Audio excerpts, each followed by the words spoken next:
కూరగాయల్లో రారాజు ఎవరంటే ఈ రెసిపీ చూస్తే మీకే అర్థమైపోతుంది. ఎంత క్రీమీ టెక్స్చర్‌తోని చాలా డెలీషియస్‌గా ఉండేది ఈ రెసిపీ. చాలా సింపుల్‌గా చేసుకోవచ్చు.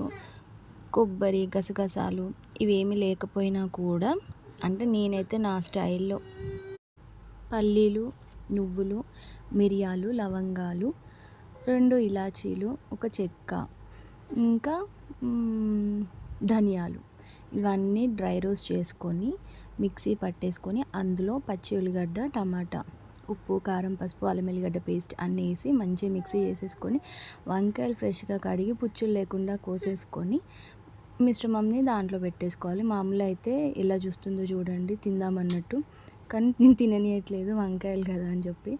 సో ఇలా మంచిగా ఒక ప్యాన్ పెట్టేసుకొని 2 టేబుల్ స్పూన్స్ ఆయిల్ వేసేసుకోవాలి.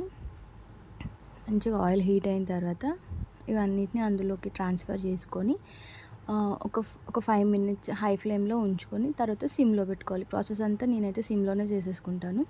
పైనుంచి కర్రీ లీవ్స్ వేసుకొని మూత పెట్టేయాలి, ఎందుకంటే దాని ఫ్లేవర్ అంతా మంచిగా పట్టుద్ది.